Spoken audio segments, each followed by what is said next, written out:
Now, when you first open up the more recent editions of Microsoft Excel, the starting interface is referred to as the splash screen or the introductory page for the Office application. Now, in this video, we are going to look into the splash screen.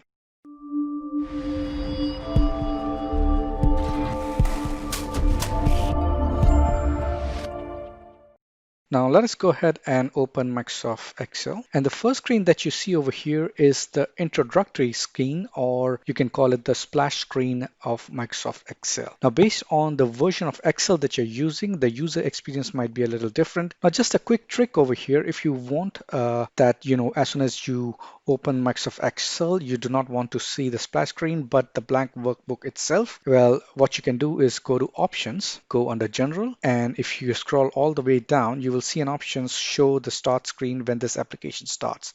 So if I uncheck that and click on OK, and I reopen Excel, you will see that directly a blank workbook is open. So you can obviously go ahead and change those options again.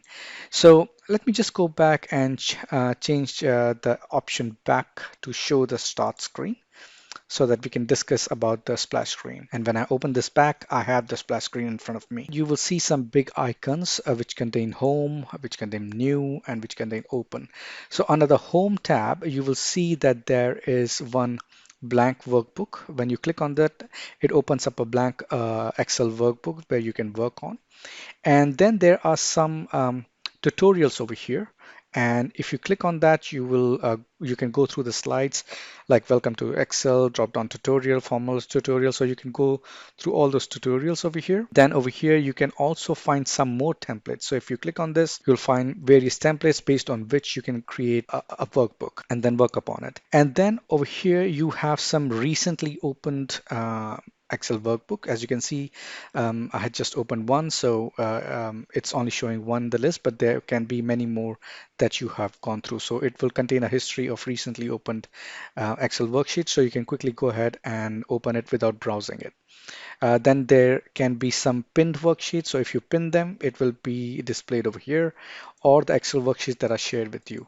You can also use the search feature to search among the list of recently opened Excel workbooks. Then again, you have a next button called New. So over here, it's the same thing. Under New, you can click on the blank workbook and open a blank workbook and work upon it. And over here, you have some suggested searches, like you can browse through various templates which are related to business or personal or planners and trackers, lists, budgets, charts. So for example, if I click on charts, the system will show me all the templates that is available over here. And then if you click on it, you can actually then create a blank workbook or a workbook based upon this a particular template and then start working on it or making changes. Again, if you have some saved Excel that you have already saved, then you can click on open. Based upon where you have saved the file, you can open it from there. So there are files which might be shared with you, or it must be under your OneDrive or SharePoint site,